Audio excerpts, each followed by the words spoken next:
today you will hear the story of Peter, a 70-year-old from Germany. He was a man who believed that with the beginning of his retirement in Thailand, he would find the happiness he had lost in Germany through the death of his wife. However, in the end, he was left only with the realization that love is sometimes the most expensive illusion in the world.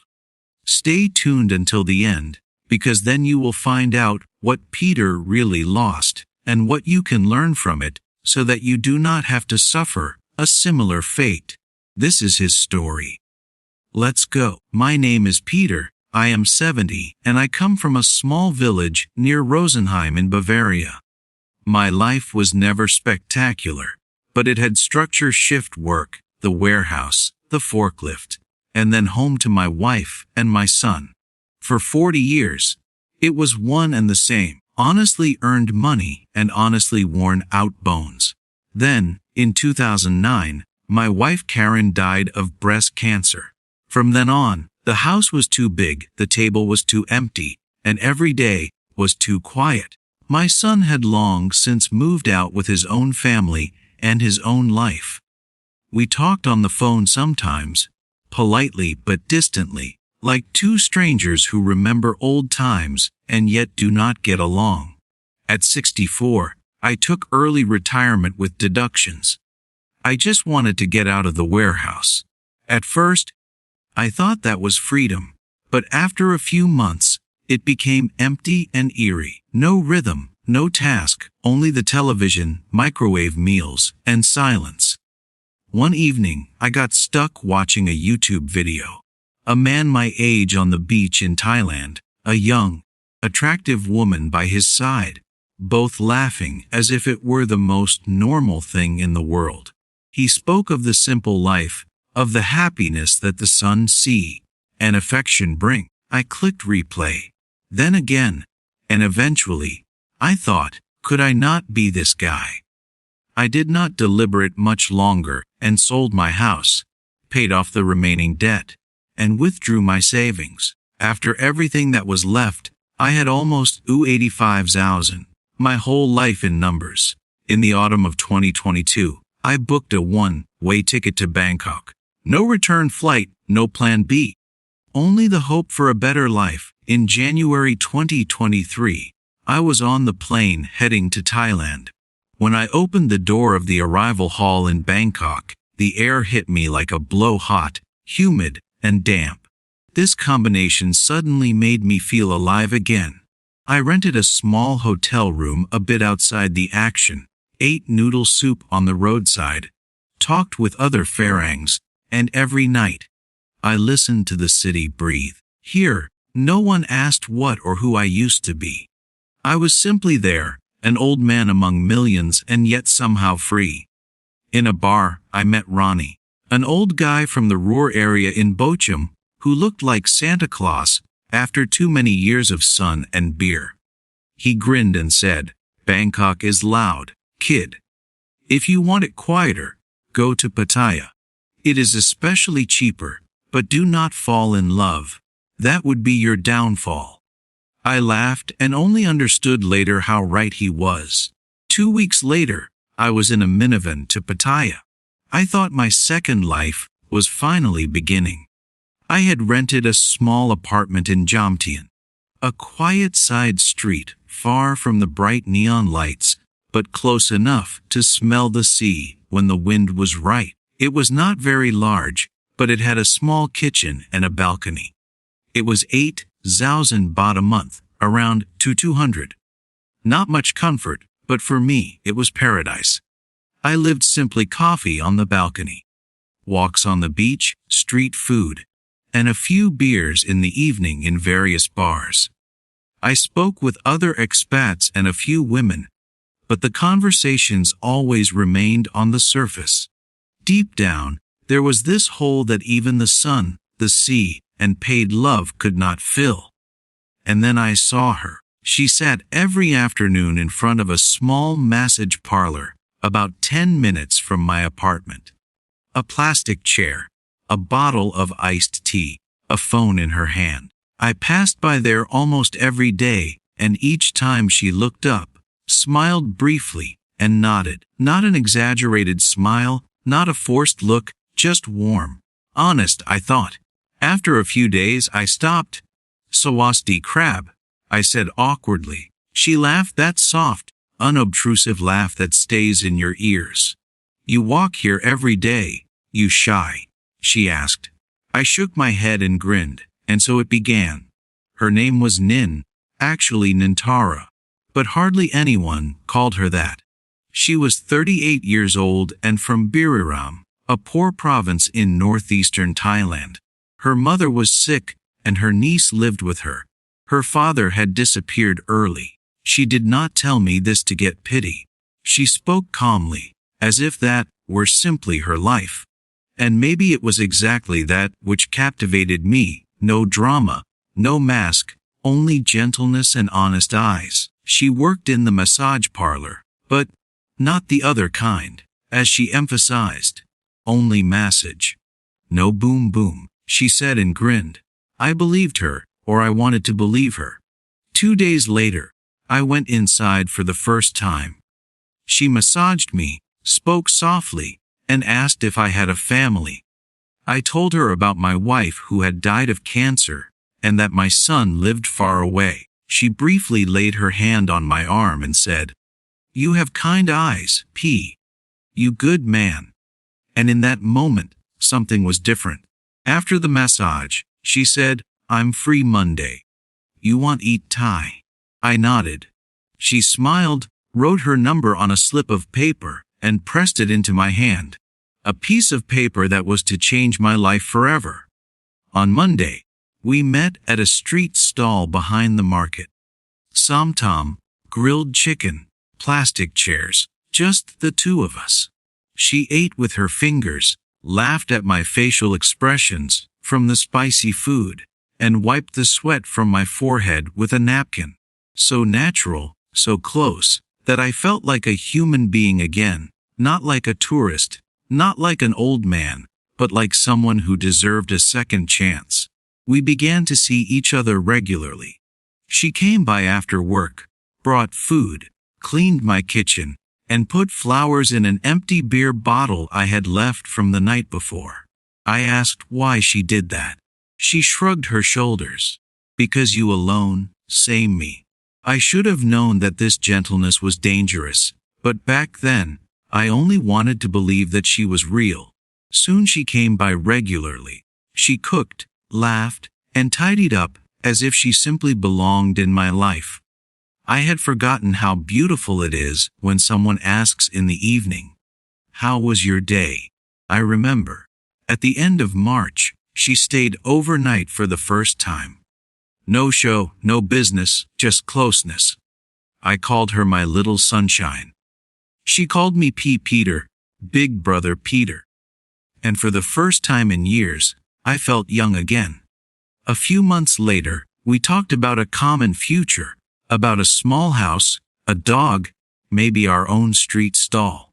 And I believed her every word. In the summer of 2023, we found it. A small house on the edge of Pattaya. Bright rooms, a large garden, a beautiful driveway. The price was around 1.8 million baht, almost 47 zalosen. I could pay in cash.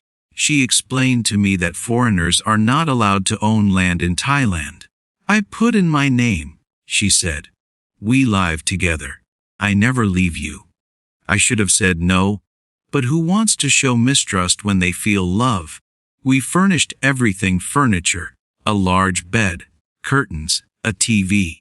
I bought her a used car for trips to the family, I thought, and a small noodle cart, because she dreamed of cooking for tourists and earning her own money. We bought ourselves a dog and called him Lucky. I was head over heels in love, and in those weeks, I really thought I had found great happiness.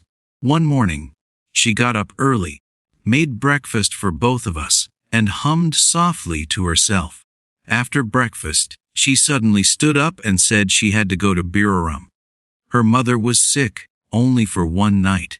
I offered to accompany her, but she smiled. "Too far, Peter." Then she kissed me, stroked Lucky, and left. 2 days later, no message came. I wrote, I called, no answer. On the third day, I drove into town and looked for her at the massage parlor. The woman there shrugged her shoulders and said, Nin quit 1 month ago. I stood there, confused, thinking she had made a mistake. I asked around at the market and of neighbors. No one knew anything. When I came back to the house in the evening, I wanted to unlock the gate. The key did not fit the lock. The lock was new. The curtains were drawn. Not a sound inside. Lucky did not bark. I knocked, called, waited. Nothing. I felt like I was in a horror film and did not want to admit that this situation was reality. I rented a small room for 1 night and did not close an eye. The next morning, I went to the district administration. There, I was told the house had been sold days ago, in cash, to a new owner. In her name, of course. Everything was legal. No fraud, no proof, no way back. I sat there, the papers in my hand, and felt the ground slip away from under me. Almost a 70,000 gone, house, car, furniture, dreams, everything. And the worst part, I could blame no one but myself. I moved into a small room, fan, mold on the wall, 4,000 baht a month, around 100. I became severely depressed and started drinking. My last reserves went toward alcohol and paid love. I was at the end and, dead drunk. I called my son in Germany. I hoped he would say, "Come home, Papa." Instead, he only said, "You sold us out for Thailand. Never call again." Then he hung up.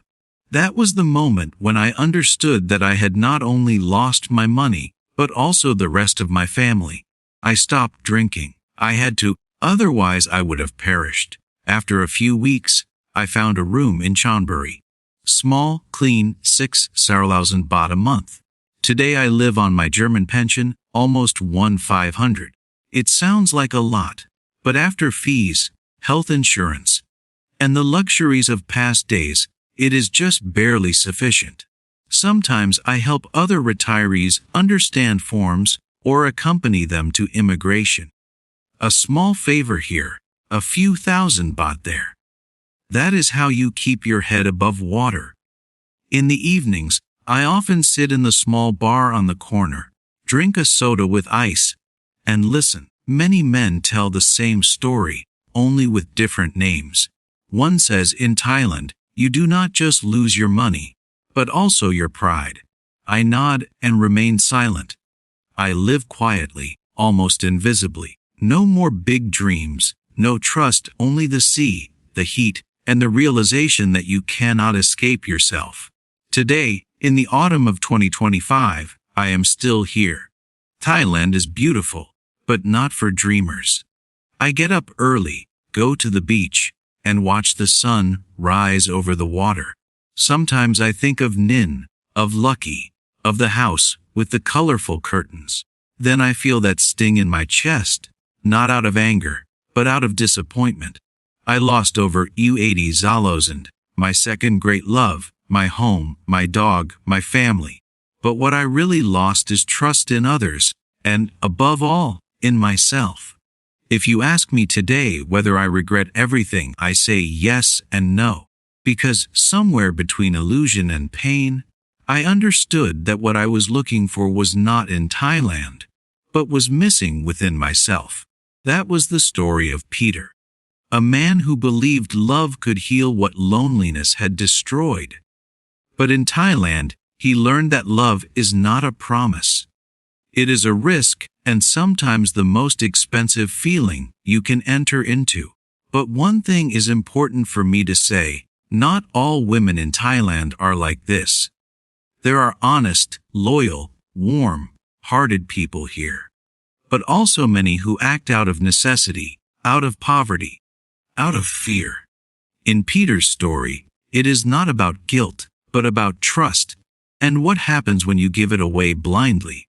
If you yourself have experienced a story about love, loss, or hope in Thailand, then write to me. You can find the email address in the channel description. I read every message personally. Perhaps I will also tell your story here at Unlocking Passion.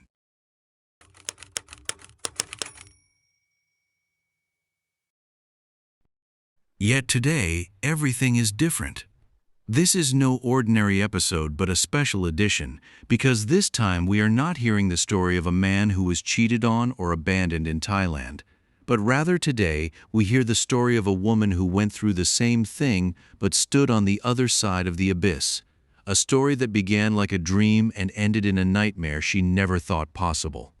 Bärbel, 58 years old from Saxony, married for 32 years, a marriage that had survived everything until they dared to take the step of emigrating to Thailand together. What you are about to hear is not a report about money or fraud. It is the story of a woman who lost her husband while he was still sitting next to her. So stay tuned until the end, because there you will find out why her fate perhaps reveals more about love than any warning about the Thailand love trap. This is her story, read by me, so let's go. My name is Bärbel. I am 58 years old and I come from Saxony. At the moment I am sitting on a fold-out couch in my sister's guest room, a small empty room with a bed and an old radio alarm clock on the nightstand. And everything I have left fits into 2 suitcases. Sometimes I wake up in the morning hearing the coffee machine in the next room and ask myself how I ended up here. For just 2 years ago I had a house, a garden, and a husband with whom I thought I would grow old. I never believed that I would one day tell my story on a channel like this, but let's take it in order. I was young when I met my husband. That was in 1986. We were young and in love and built everything up gradually together. A small house, raised 2 daughters, a completely normal family life in Germany. For over 30 years, our life was work, family, and routine. No luxury, but we had solidarity. He worked shifts in the factory and I was always at home, a housewife and mother who kept everything running. I cooked, cleaned, raised Luisa and Annika, and he earned the money. That is how it always was, and that was fine for us. When he retired in early 2023 at 63, everything suddenly changed. For the first time in his life he had time. Too much time. Perhaps even years before Corona, he started talking about Thailand more and more often. He watched documentaries, read blogs, raved about the climate and the cheap cost of living. I thought it was just a pipe dream, a typical man's dream of emigrating. But after the pandemic, when the world breathed a sigh of relief in 2023, the idea suddenly became a plan. He said, "Bärbel, we could really do this. Sell the house, give the children their share now, and start over somewhere in Thailand. No worries, no cold, no routines." I was skeptical but tired of everyday life, so I thought, why not? After all these years, we have earned some peace. He took care of everything: the papers, the retirement visa, insurance, even the moving container, and I was impressed by how serious he was about it. I did not know that in that moment I was burying my old life with my eyes wide open. In the summer of 2023, we sold the house, and in October we boarded the plane to Chiang Mai in the north of Thailand, far away from the tourist hustle and bustle. In the beginning, everything was like a dream. Sun, friendly people, shopping at the markets, temple visits, and hiking in the mountains together. We lived in a small apartment on the outskirts of town. In the mornings the roosters crowed, and in the evenings the crickets chirped. I saw how he blossomed again. He was more relaxed and above all happier than in Germany, and I thought we had made it. The first few months were beautiful, but sometime in the spring of 2024 something changed. He started going out alone more often. Just watching football briefly with the guys was his constant excuse. Then he came home later, then not at all until morning. At first I was even happy for him. He had quickly found a social circle, a few German retirees who had lived there longer. They met for beer, exchanged tips, spoke about visas, the new life in Thailand, and football. He was a fervent Lokomotiv Leipzig fan, and back then regularly in the stadium. He really blossomed, laughed again, and I thought maybe this is good for him. I told myself to let him be. He needs freedom. We were suddenly together 24 hours a day without work, without structure. That can be exhausting. But with every month he became more of a stranger. He wore new perfume, bought new clothes, suddenly paid increased attention to his appearance again. He was physically there but mentally somewhere else. And while the cicadas sang outside, something began to die inside me, not loudly, but very quietly. It was in July 2024, in the middle of the rainy season, when I first really realized that something was wrong. We were sitting at breakfast, and he suddenly grinned as he stared at the screen of his mobile phone. I asked what is so funny, a second of silence. Then he said a name that I will never forget, and that would undo over 30 years of marriage, Nana. I asked, "Who is that?" He laughed, a waitress from the bar, completely harmless, but my gut knew immediately that was not true. A few days later, when he was showering, I took his mobile phone, and there she was. Hearts, kisses. "I miss you. You are my darling." I put the phone back, sat on the bed, and stared at the wall for hours in a state of shock. Inside me, it was silent, too silent. I wanted to scream, confront him, know everything. But my voice simply failed me. Sometimes you feel that something is over even before you have the courage to say it out loud. I thought, no, not me, not after everything, not after 30 years. From August 2024, nothing was normal anymore. He went out regularly, and when I asked if I could come along, he said, "It's not for you, too loud and only men, you would be bored." I gradually became a side issue. He laughed at his phone when messages came and texted secretly in the middle of the night when he thought I was fast asleep, until I couldn't take it anymore. One evening in late August, I followed him secretly. He went into a bar district, loud, colorful, garish, and I saw a young woman walking towards him, Nana. She jumped around his neck and kissed him on the open street. He grinned. She held his hand while they talked, and I stood there frozen. I said nothing. I went home, waited until he came back, and pretended nothing had happened. Not because I was afraid of confrontation in that moment, but because I wanted to know how far he would go. I did not know that this was only the beginning, and that one can fall even deeper, even when one is already on the ground. After I had seen the two together, a thought would not let me go. I knew what often happens in Thailand, that many foreigners support their Thai girlfriends, pay for apartments, pay off debts, finance entire families. I wanted to know if he was one of them, so one evening when he was out again, I sat down at the laptop and logged into online banking for the first time in years. And there it was, payments every week.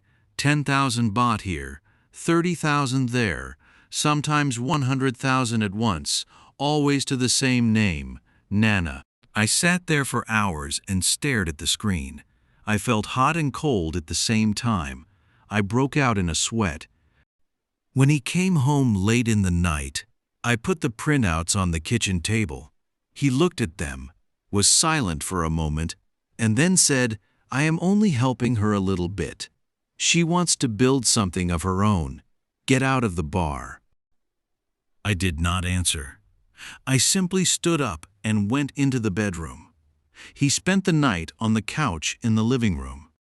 The next morning, he pretended nothing had happened, but I knew every baht that disappeared was like a piece of trust dissolving into thin air. Then I knew he lives in another world. I was no longer his partner, only his memory and the mother of his children. In my final desperation, I asked him, "Do you love her?" He said, "I don't know, but with her, I feel alive again." "And with me?" I asked. "Tired," he said. Those 4 letters destroyed everything. I wanted to be angry. I wanted to hate him, but I could only cry quietly so he wouldn't hear it.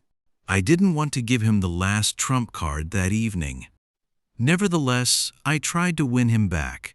New dress, makeup, planned a weekend trip. He laughed. "That is your stuff, Bearable. That would be too boring for me." Then I realized I am fighting against a shadow. There is nothing left to win back here. I looked into his cold blue eyes and understood that I had long been alone and he had finally finished with me. But the worst was yet to come. September passed in silence. After the argument about the money, nothing was as before. We hardly spoke to each other, lived side by side like 2 strangers who happened to share the same apartment. He sat on his phone for hours, left the house early, came back late. Sometimes he smelled of cheap perfume, sometimes of beer. Often he was very drunk and aggressive. When I looked at him, he looked past me. I tried to act normal, cooking, shopping, the bare necessities, but the air between us was heavy like just before a thunderstorm. Then in October, I went to the mall alone, and there I saw them, hand in hand. He was carrying her bag. While she laughed loudly, he saw me and quickly turned back to her. That was the moment I stopped living inside. But my hands were tied. What should I do 9,000 kilometers away from home, and no income of my own? I was trapped and couldn't just get on the next plane, and he knew exactly that.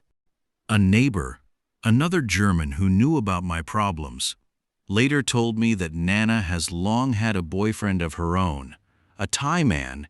He just collects the money. I searched for her online and actually found photos, comments, and proof that my husband was not the only lover in her life. That was my last hope to shake him awake one more time before it is too late. Hopefully I showed him the pictures.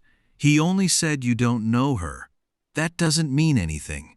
It was like a slap in the face, and that would not have hurt me nearly as much. But it became increasingly obvious. I'm talking to an addict who was blind with love. And so it went on soberingly. Days without words, nights without closeness. He was there but long since absent. I thought that was the end, but it was only the beginning of nothingness. In November 2024, I woke up one morning and he was gone. Just like that, without a goodbye. No note, no word. I only saw an open, empty closet. I panicked and ran through the apartment like a headless chicken. I looked in the living room, in the kitchen, in the bathroom, on the balcony, but no trace of my husband. He had taken everything: his clothes, his jewelry, his wallet, even his used toothbrush. I knew immediately where he was. With her, of course. He moved to Nana's, or rented an apartment together with her. And with him disappeared almost everything we had built up over 3 decades.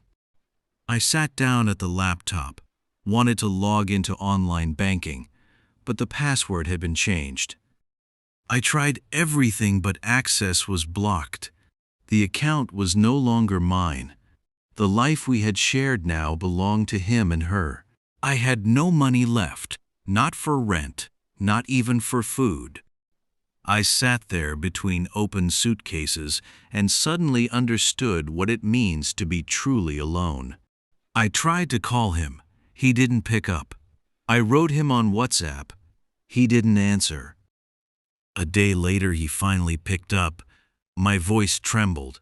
I asked, "How am I supposed to survive here without you, without money?" He paused briefly, then said coolly, "Without thinking you'll manage. You are a strong woman, Bearable." Then he simply hung up. I stared at the phone, and in that moment I knew he was really gone. Not just physically, but forever. In the end, it was my sister in Germany who helped me. She sent me money via Western Union so that I could survive, so that I at least had a roof over my head in a country where I never really arrived. The weeks after the call were like a gray fog. I hardly ate anything, hardly left the apartment, and only went out to buy a little something at the market. The nights were the worst. Outside dogs barked, crickets chirped, and I lay awake on the couch hearing the air conditioning whir and asking myself how a person can disappear so suddenly, not only from the shared apartment but from a whole life. I knew that he was with her, that he believed her, that he perhaps seemed happy, but deep inside me I sensed that he would fall, sooner or later. In January 2025, barely 2 months after his disappearance, the telephone suddenly rang, his voice trembling, broken, hardly recognizable. "She is gone," he said. "Everything gone." I remained silent, let him talk. Then he continued, "Jewelry, wallet, money, took everything. Only a note with the words, 'You are too old. Thanks for everything. Bye.'" After these words, I simply hung up. I stood at the window, looked at the street, and felt nothing. No triumph, no pity, only inner emptiness. A few weeks later, on a humid February evening, there was a knock at my door.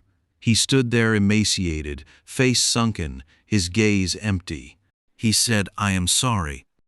I looked at him for a long time and answered calmly, "I cannot save this anymore, and I do not want to either." No anger, no tears, simply silence. The next morning I booked my return flight to Germany. In March 2025, I left Thailand with 2 suitcases, a bag full of documents, and a silence inside me that was louder than any word. I remember the flight, hours of darkness, no more tears, only thoughts. I looked out the window, saw the lights disappear beneath me, and knew I am returning, but not as the same woman. When I landed in Germany, the air smelled of rain and cold asphalt.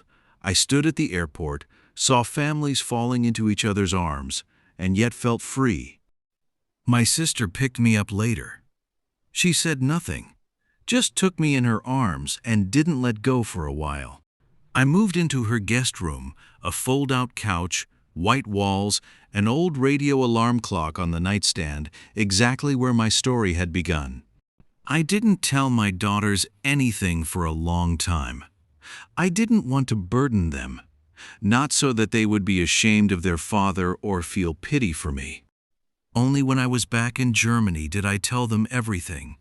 They were sad and above all angry, but they understood and they held me, without questions, without accusations. A few weeks later, I looked for a family law attorney. She filed for divorce in my name at the family court. He was in Thailand. The court had the documents delivered to him, but he never reacted. The divorce proceeded in his absence. No argument, no objection, no word, only paper ending what was long over. A few months later, the decree came. A letter, a few pages that close a whole life. I sat at the kitchen table, read the lines, and breathed deeply for the first time in a long time. Since I have been back in Germany, we have no contact, no calls, no messages. He stayed there, and I am here. I have been working as a temp in a flower shop for a few weeks. The smell of earth, of fresh tulips and roses reminds me that everything that wilts can also grow again. Sometimes I wake up in the morning and want to turn to him, but the bed is empty.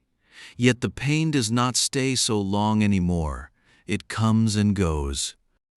I laugh again. I breathe again. I am me again. I hate neither him nor her. She took what she wanted. He gave what he needed. But I got something back that no one can take from me anymore, myself. Sometimes you have to lose everything to finally find yourself. That was the story of Bärbel, a woman who watched her husband slip into an illusion until nothing was left of him, but she did not give up on herself. She lost, yes, but she found herself again. Her story is not a warning, but a reminder of how strong humans can be when everything that was certain breaks. We wish you, dear Bärbel, all the best from our hearts for your new start in Germany, and thank you for sharing your emotional story with us. If you yourself have experienced something similar in Thailand, whether man or woman, then write to us. Perhaps your story is the next one we tell. That was Unlocking Passion. Men Report. If this story touched you, leave a like, share this video, and subscribe to the channel.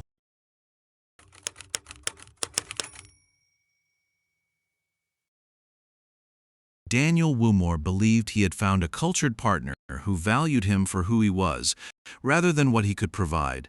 But on the morning of Nok's 36th birthday in August 2024, when he refused to buy a 2 million baht diamond necklace she had picked out at a Phuket luxury jeweler, she moved out of their shared villa within 3 hours.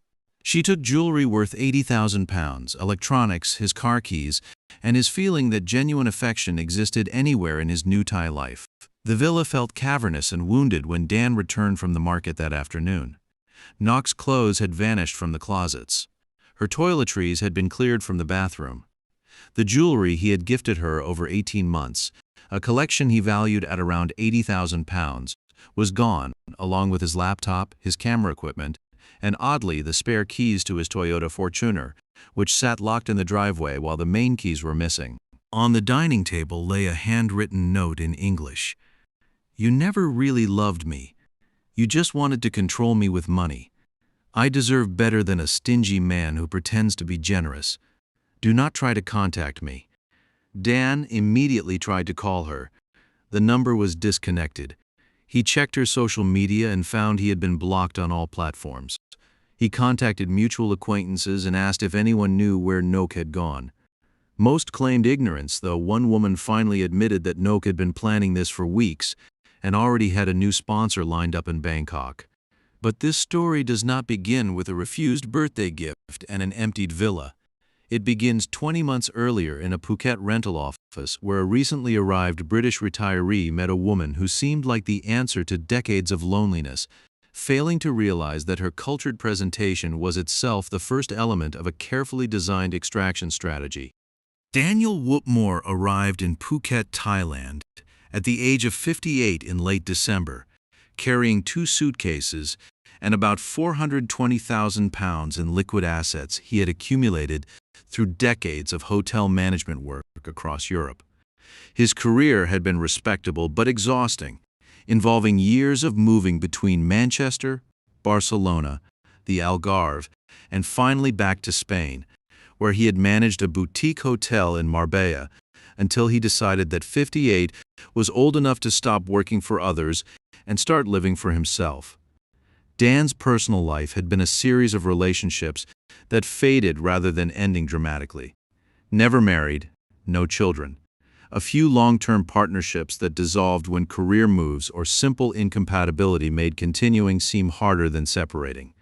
By his late 50s, Dan had accepted likely permanent solitude without any particular bitterness. He was simply a man better suited for professional hospitality than personal intimacy.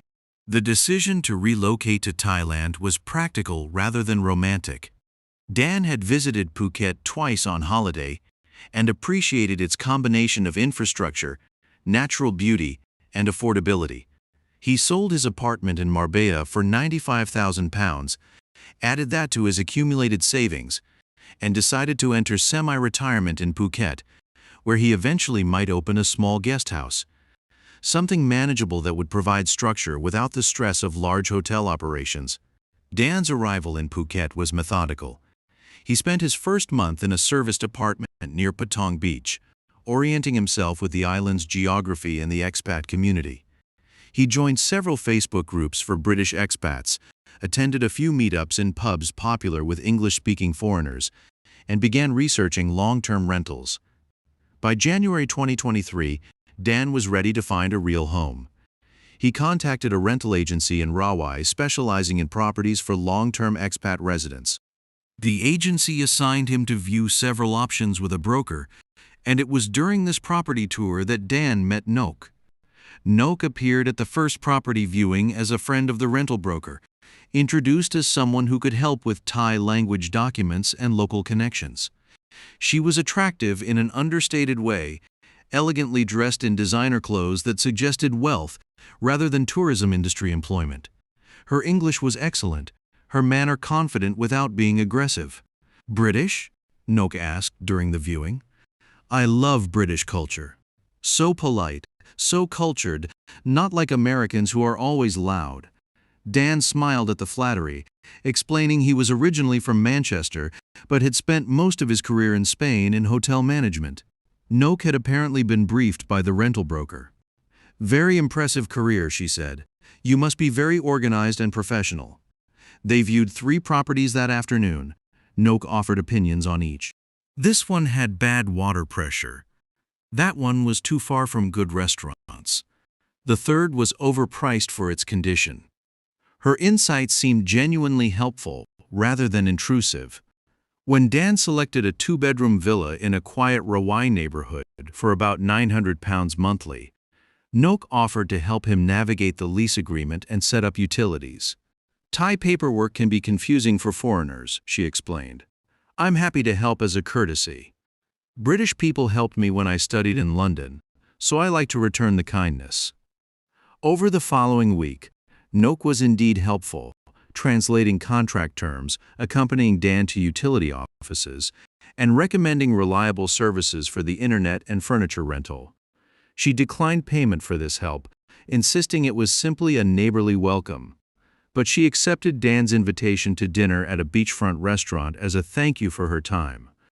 During dinner, Noak shared her background. She had studied fashion merchandising in London for 2 years, returned to Phuket, and owned a boutique selling designer clothes and accessories to wealthy tourists and expats.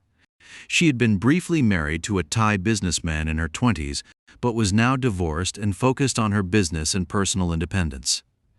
"I'm not looking for a sponsor," Noak stated directly. "I see a lot of Thai women with foreign boyfriends always asking for money. That's not me. I have my own income, my own life. I just enjoy meeting interesting people from different cultures." This disclaimer was itself a strategic element. By explicitly stating she was not financially motivated, Noak positioned herself as different from the transactional relationships many expats experienced, making Dan feel that any connection they developed would be based on genuine compatibility rather than economic exchange. They began spending time together casually over the following weeks. Noak would invite Dan to beach clubs she frequented, to art gallery openings, to upscale restaurants popular with Phuket's wealthier residents. Dan noticed that Noak's lifestyle seemed expensive. She wore designer brands, drove a late-model BMW, and moved in circles that spent freely. But she always paid her own share during their outings, reinforcing her claim of financial independence. By February, 2 months after meeting, their relationship had evolved from friendship to romance. The transition was gradual and felt natural, with increasing physical affection, intimate conversations, and eventually nights spent together at Dan's villa. Noak would arrive with expensive wine and cook elaborate meals, demonstrating domestic skills alongside her sophistication. Dan felt incredibly lucky. After years of loneliness, he had found a partner who was attractive, educated, financially independent, and apparently genuinely interested in him rather than his resources. Noak made him feel valued, attractive, and relevant in ways he hadn't experienced in decades.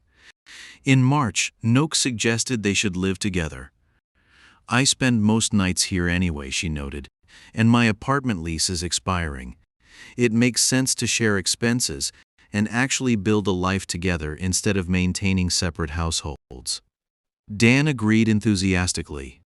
Noak moved her belongings into the villa, bringing an impressive amount of designer clothing, shoes, handbags, and accessories that completely filled the closet of the second bedroom. Dan noticed that the quantity and quality of her possessions seemed excessive for the income of a small boutique owner, but he dismissed his concerns, assuming he perhaps didn't understand the profitability of Thai retail.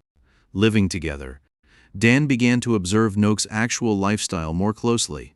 She spent hours daily on her phone and laptop, supposedly managing her boutique, though she rarely went to the physical store. She received frequent deliveries of clothes, cosmetics, and accessories, which she claimed were business inventory, though they seemed to disappear into her personal wardrobe. She took extensive spa treatments, frequent salon appointments, and maintained beauty routines that seemed extraordinarily expensive. When Dan carefully asked about her business finances, Noak became defensive. "Why are you questioning me? Don't you trust me? I told you I am independent. I don't have to explain my money to you." Dan apologized for overstepping. He didn't want to be the controlling British boyfriend interrogating his partner about her finances.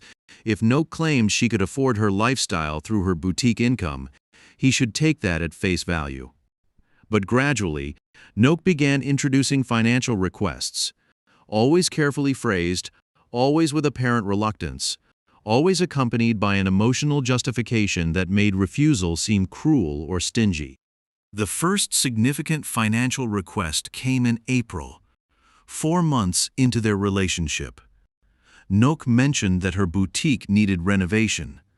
The storefront was outdated, and wealthy tourists expected a more luxurious shopping environment.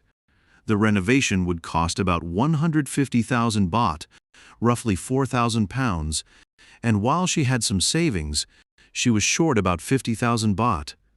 "I hate to ask," Noak said, her discomfort seeming genuine, "but I've already invested so much in this business. If I don't renovate, I'll lose customers to newer boutiques. Could you possibly lend me the shortfall? I will pay you back within 3 months from increased sales." Dan hesitated. 4,000 pounds was not insignificant, but it was manageable from his resources, and helping his partner's business seemed reasonable within a committed relationship. "You don't have to pay me back," Dan said. "Consider it an investment in our future together." Noak was overwhelmingly grateful, crying, thanking him repeatedly, promising that this generosity would not be forgotten. Dan felt proud to be able to help, to be the supportive partner enabling his girlfriend's entrepreneurial success. The boutique renovation supposedly took place over the next month, although Dan never visited the shop during this time. Noak claimed she was embarrassed to let him see it under construction. When the renovation was supposedly completed, Noak showed Dan photos of a beautifully remodeled space with modern fixtures and elegant displays. Dan felt satisfaction seeing his investment realized, but Noak's financial requests continued with increasing frequency and larger amounts. In May, she needed a new laptop for business management, about 900 pounds. In June, she had to buy inventory for the high season, 2,000 pounds. In July, her BMW required expensive repairs, costing 1,500 pounds. Each request was presented with apparent reluctance and always framed as temporary help that Noak would ideally handle herself. But circumstances had created cash flow problems. Dan provided the money each time, rationalizing it as normal support within a partnership where he had significantly more resources than she did. By August, 8 months into their relationship, Dan had provided about 12,000 pounds beyond normal household expenses. He began to feel uncomfortable about the pattern, but was unsure how to address it without appearing stingy or suspicious. Noak had meanwhile begun introducing new social expectations. She wanted to be seen at the right beach clubs, the right restaurants, the right social events. She would suggest venues where a dinner cost 75 pounds, where bottle service at beach clubs cost 200 pounds, where weekend trips to Bangkok or Koh Samui required 5-star hotel accommodations. "This is how people in my social circle live," Noak would explain when Dan expressed concerns about spending. "If we want to be respected, we have to maintain certain standards. You understand that from hotel management. Presentation is important." Dan found himself spending far more than his intended budget. He had planned to live comfortably but modestly in Thailand on about 3,000 pounds monthly. Instead, his expenses averaged 6,000 pounds monthly, double his budget, with the excess going entirely into maintaining Noak's lifestyle. In September, Noak raised a more substantial request. She wanted a new car, specifically a Mercedes-Benz C-Class, which would better reflect her business success and their relationship status. The vehicle cost $1.8 million baht, about 45,000 pounds. "I'm not asking you to buy it outright," Noak clarified, "but if you could put down a deposit of 600,000 baht, about 15,000 pounds, I can handle the financing for the rest from my boutique income." Dan refused for the first time. "Noak, I can't provide 15,000 pounds for a car deposit. That's excessive. Your current BMW is perfectly fine." Noak's reaction was swift and emotional.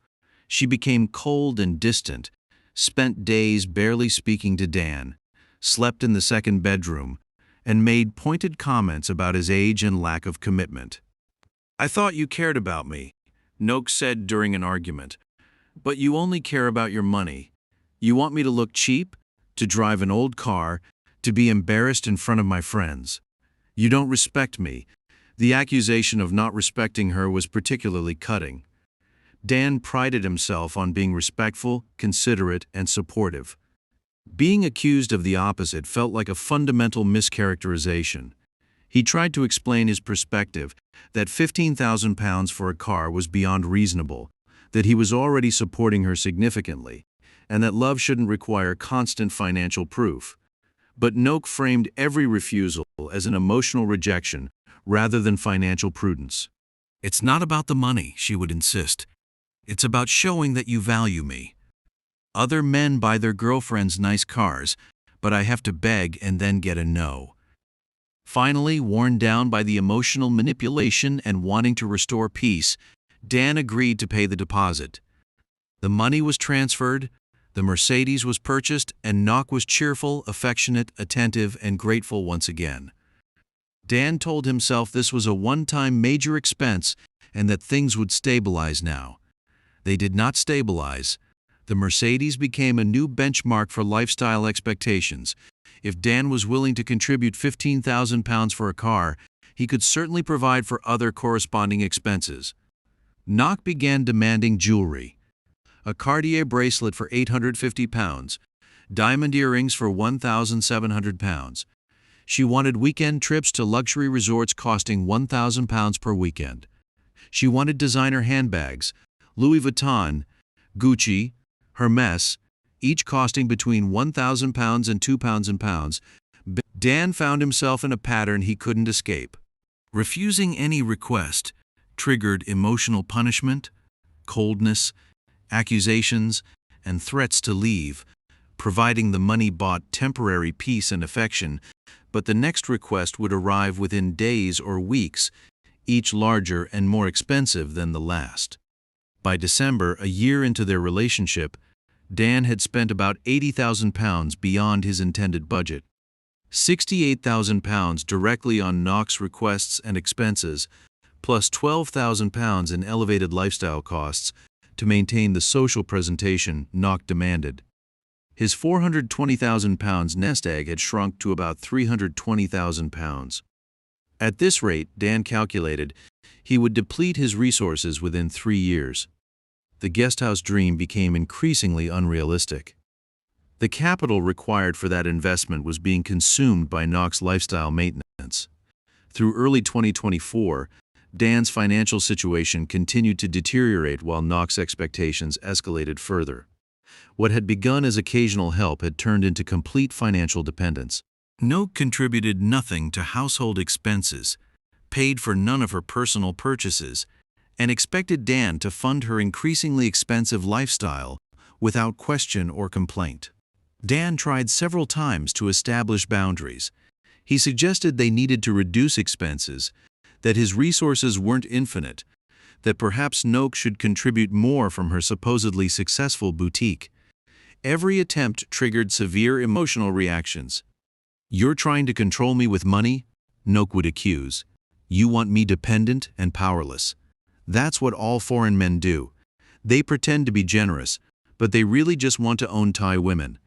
The accusation of being like all foreign men was especially painful for Dan. He had always prided himself on treating partners as equals, avoiding the transactional relationships common among expats and local women. Being lumped into that category felt deeply unfair.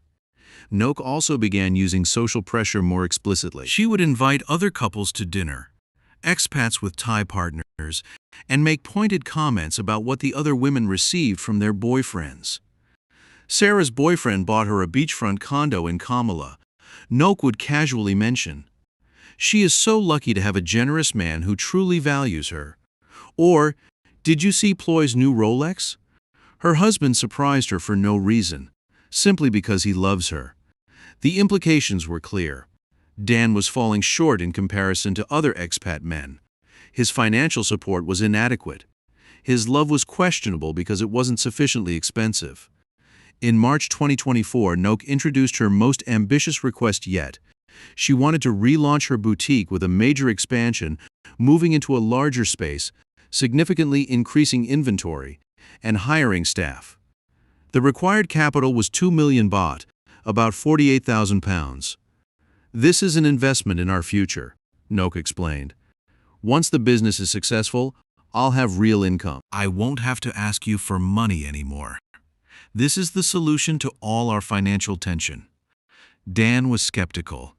He had never seen evidence that Noak's boutique actually generated significant revenue. He had never visited the store, never met employees, never seen financial statements. The entire business seemed increasingly fictitious, a justification for extracting money rather than an actual commercial operation. "I need to see your business finances," Dan said firmly. "If I'm investing 48,000 pounds, I need to see actual books, understand the business model, verify that the business exists and operates as described." Noak's reaction was explosive rage. "You think I'm lying? You think I'm scamming you? After everything we've shared, everything I've given you, you treat me like a criminal. I am done. I am leaving." She stormed out of the villa and didn't return for 3 days. Dan tried calling and messaging, receiving no response. On the third day, Noak returned but remained cold and angry. "I've been thinking," she said. "Maybe we aren't compatible. Maybe I need a man who trusts me, who respects me, who doesn't interrogate me like I'm on trial. Maybe I should move out and find someone who actually values me." Dan panicked. Despite the financial strain, despite his growing suspicions, he didn't want to lose Noak. She represented companionship, affection, a life that was less lonely than what he had known before. He apologized for his mistrust, promised that he trusted her, and agreed to provide the boutique expansion capital without financial documentation.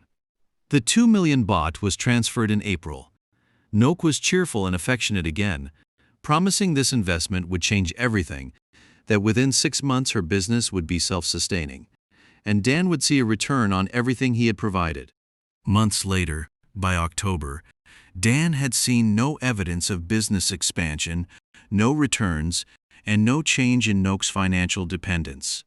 When he raised this concern, Noak explained that the expansion was slower than expected, that she was reinvesting all profits into growth, and that patience was required for business success.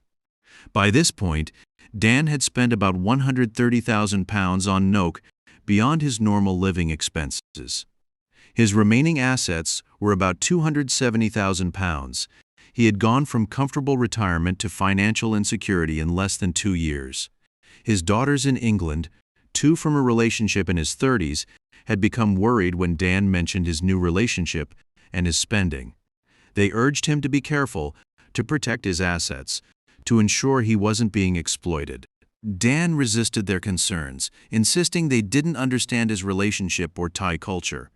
But privately, Dan began to recognize what he had refused to accept: that Noak was not a successful boutique owner who occasionally needed help, but rather someone whose entire lifestyle was funded by his resources and who had never financially contributed to their relationship.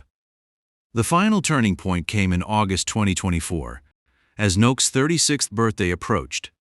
She showed Dan a diamond necklace at a Phuket luxury jeweler, an elaborate piece with multiple stones. The price tag was 2 million baht, about 48,000 pounds. "This is what I want for my birthday," Noak announced. "I deserve something beautiful after all the stress of running a business and supporting our relationship. Dan stared at the price tag, then at Noak, and felt something fundamental shift. For 2 years, he had been accommodating, generous, afraid of conflict, but this request, £48,000 for a necklace, was so excessive, so disconnected from reasonable expectation, that it broke through his psychological barriers. "No," Dan said simply. "I am not buying you a £48,000 necklace." Noak's face transformed from hope to rage in seconds. "What?" I said. "No. That's absurd. I have spent over £130,000 on you in 2 years. I bought you a Mercedes, jewelry, clothes, trips, business capital. I am not buying you a necklace that costs as much as a car." "You don't love me," Noak hissed. "You never did. You're just a cheap man who pretends to be generous. I am done with you." She walked out of the jewelry store. Dan followed, trying to discuss it rationally, but Noak got into her Mercedes, the car Dan had primarily financed, and drove away without looking back. When Dan returned to the villa after running errands that afternoon, Noak was gone. The note on the dining table was brief and cruel. Her belongings were removed. The jewelry he had gifted, worth £80,000, was gone. His laptop, his camera equipment, and most significantly, the keys to his Toyota Fortuner had been taken. Dan tried to reach her by phone, but the number was disconnected. He checked social media and found himself blocked everywhere. He asked their mutual acquaintances where Noak had gone. Most claimed ignorance, but eventually, one woman admitted it. "She's been seeing a German man in Bangkok for months. She has moved in with him now. She does this repeatedly, finds a generous foreign man, takes as much as possible, then moves to the next when the money stops flowing." Dan spent the first week after Noak's departure oscillating between relief and grief. Relief that the financial bleeding had stopped, that he was free from constant demands and emotional manipulation. Grief that 2 years of his life had been wasted on someone who only saw him as a funding source. That the companionship he cherished was entirely transactional. He immediately changed the locks of the villa. Even though Noak had taken her keys when she left, he reported his missing vehicle keys to Toyota and had the Fortuner rekeyed. He began the process of rebuilding his life without her, trying to understand how he had allowed himself to be so thoroughly exploited. But Noak was not done with Dan. 2 weeks after her departure, Dan began receiving messages from acquaintances mentioning they had seen concerning social media posts about him. When Dan checked platforms where Noak hadn't blocked him via mutual friends accounts, he discovered she had launched a comprehensive online campaign against him. On Facebook, Instagram, and Thai social platforms, Noak had posted lengthy accusations. She claimed Dan had been emotionally abusive throughout their relationship, that he controlled her through money, that he denied her basic needs while living luxuriously himself, and that he had isolated her from friends and family. "I wasted 2 years with a man who claimed to love me but treated me like property," read one post. "He made me feel worthless because I didn't have as much money as him. He used his financial power to control every aspect of my life. I finally escaped. But I want to warn other Thai women about Daniel Wimmer from Manchester. He is not the nice British gentleman he pretends to be." The posts included photos of Dan, some that Noak had taken during their relationship, others that appeared to be screenshots from his own social media before she blocked him. She posted in expat groups, in Thai community groups, and in local Phuket forums. She encouraged her friends to share the posts widely. The impact was immediate and devastating. Dan began receiving hostile messages from strangers, calling him abusive, demanding he leave Thailand, threatening violence. His reputation in the expat community was destroyed. People who had been friendly now avoided him or aggressively confronted him about Noak's accusations. His landlord contacted him expressing concern about the trouble and hinting that Dan should perhaps consider alternative accommodation. The British expat groups he belonged to became hostile environments, where members accused him of being the stereotype of the abusive foreign man exploiting Thai women. Dan tried to defend himself publicly, posting his own version of events, that he had provided Noak with over £130,000, that she had contributed nothing financially, that her accusations of control and abuse were fabrications designed to punish him for refusing to continue funding her luxury lifestyle. But his defenses were met with skepticism and hostility.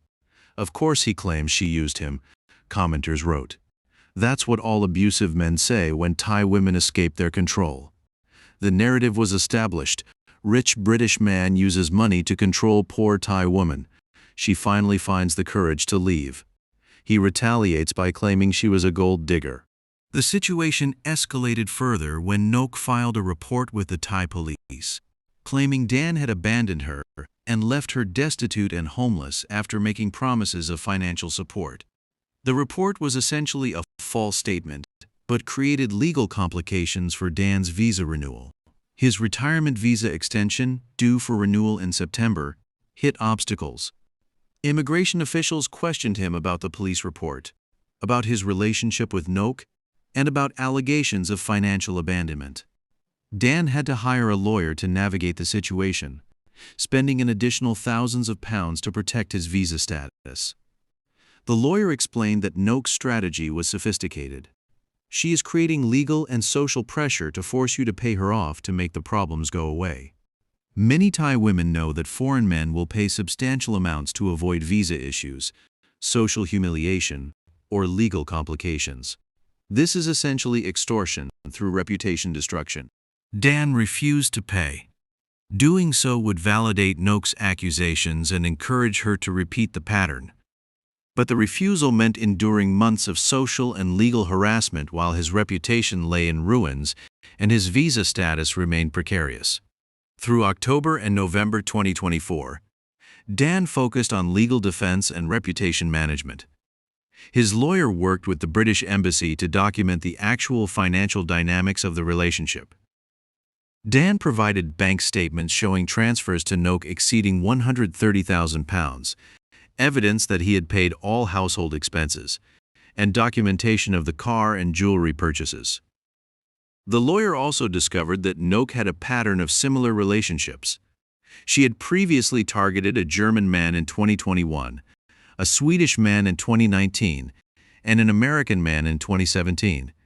Each relationship lasted 18 to 24 months. Each ended when the man refused further financial support. Each was followed by similar social media campaigns claiming abuse and abandonment. She is essentially a professional, the lawyer explained.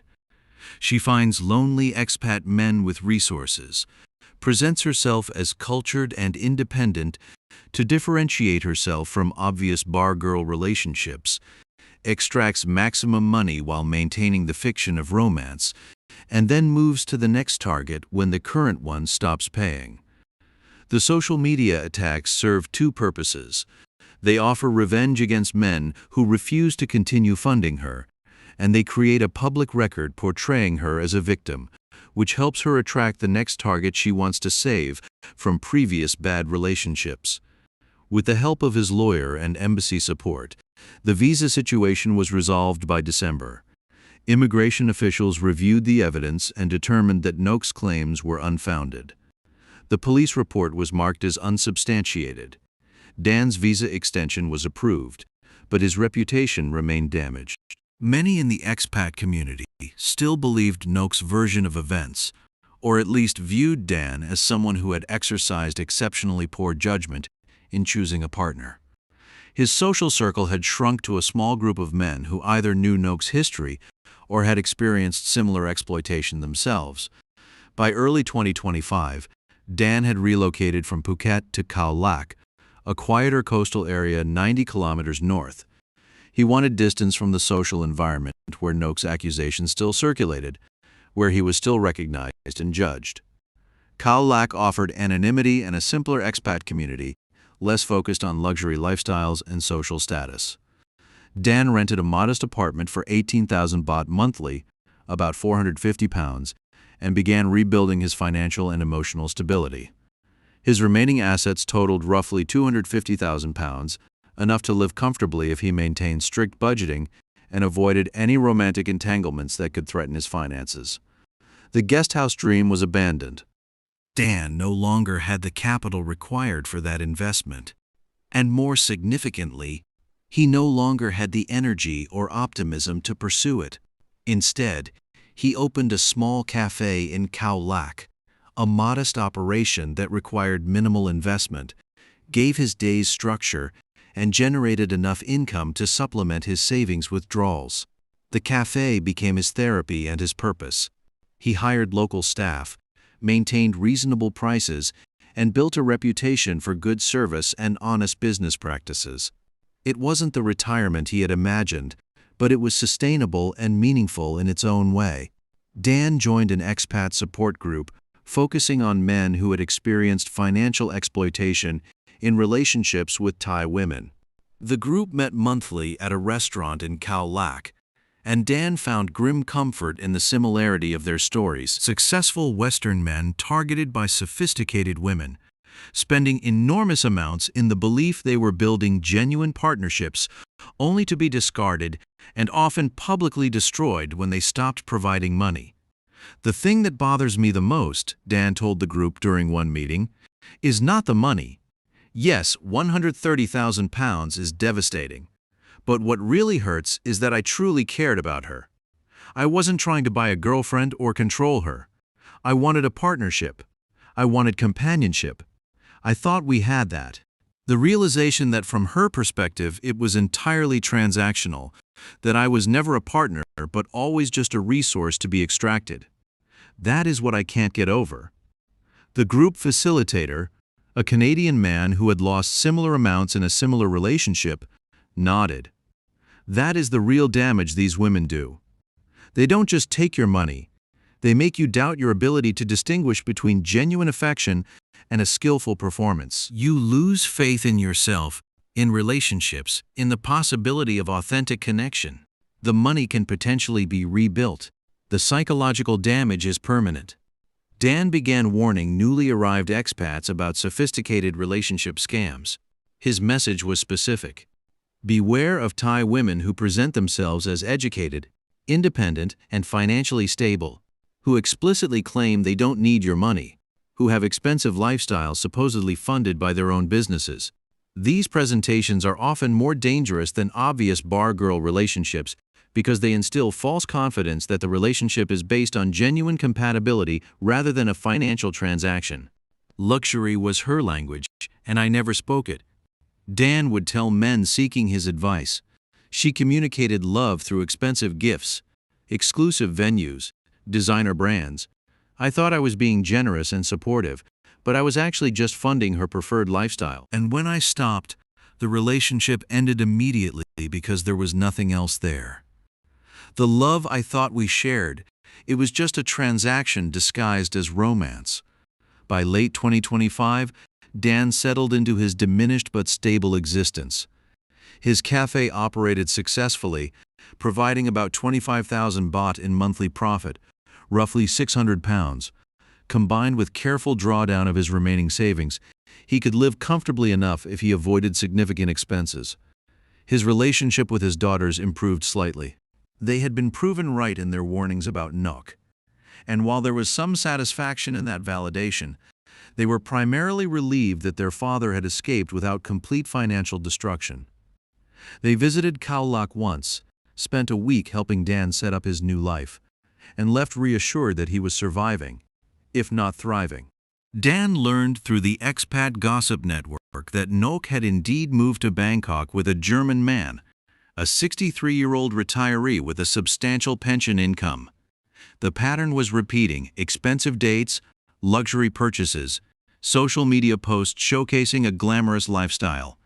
Dan wondered how long it would take until the German man reached his limit, and Nok moved on to her next target. Daniel Woomore is now 60 years old, living in Khao Lak and running a small cafe that provides modest income and daily purpose. The £420,000 he brought to Thailand after selling his Spanish apartment was reduced to about £225,000. £130,000 was lost to Nok's luxury lifestyle, £30,000 spent on legal fees and visa complications, and about £35,000 lost to elevated living costs during the Phuket period. He never recovered any money from Nok. The jewelry she took, worth roughly £80,000, was never returned. The Mercedes-Benz she drives was technically bought in her name with his money, giving him no legal claim. The boutique expansion capital of £48,000 vanished into accounts Dan could not trace. Dan has not attempted another romantic relationship. The betrayal destroyed his ability to trust romantic interest from Thai women specifically, and more broadly, his ability to believe in the possibility of genuine partnership at his age. He maintains friendly relationships with other expats and his cafe staff, but always with emotional distance, always with protective barriers that prevent vulnerability. His reputation in Phuket's expat community remains damaged. Nok's social media campaign, though eventually exposed as fabricated by those who investigated, still circulates in certain circles. Some people believe Dan truly was abusive, others believe he was exploited but exercised disastrously poor judgment. Few view him neutrally. But in Khao Lak, Dan has found a form of peace. He wakes up early, opens his cafe, serves customers, manages his small staff, and closes in the late afternoon. He walks on the beach in the evenings, reads extensively, and maintains regular video contact with his daughters. It is not the retirement full of adventure and romance he had envisioned, but it is sustainable and free from the emotional manipulation that characterized his Phuket years. His warning to other expats has been refined through repetition. The most dangerous scammers are the ones who don't look like scammers.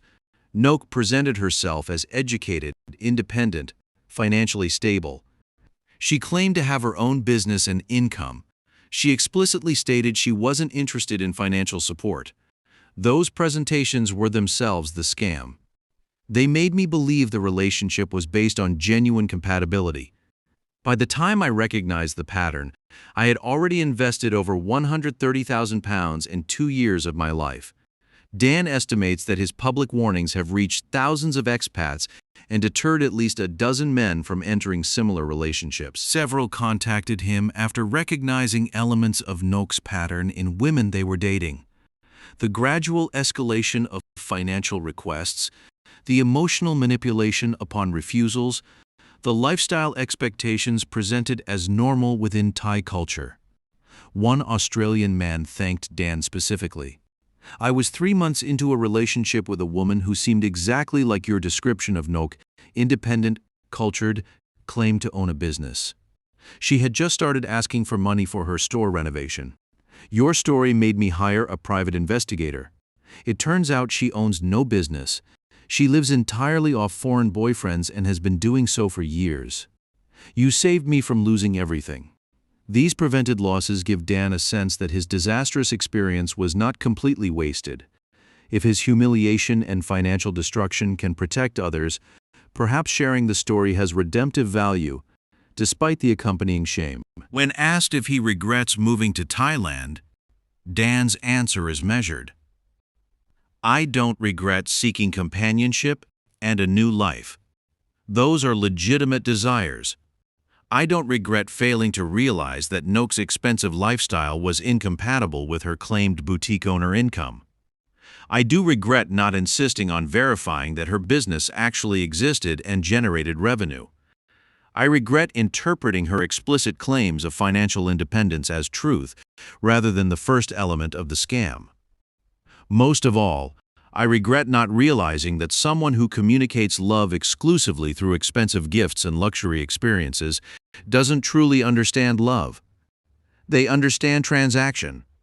He continues to run his cafe, live his modest life, warn newcomers, and try to rebuild some financial security before old age makes working impossible. His savings of £225,000, if managed carefully, should last another 15 to 20 years combined with the cafe income. Not the comfortable retirement he planned, but sustainable survival. His daughters worry about his isolation and emotional withdrawal. During their visits, they encourage him to be open to companionship again, not to let one bad relationship close him off from human connection. Dan appreciates their concern but knows that his capacity for romantic trust has been too thoroughly destroyed to repair. "I am not lonely in the way I was before Nok," Dan explains to them. "I am content with solitude now." The loneliness that made me vulnerable to her exploitation has been replaced by a preference for independence. She cured me of loneliness by making me prefer to be alone.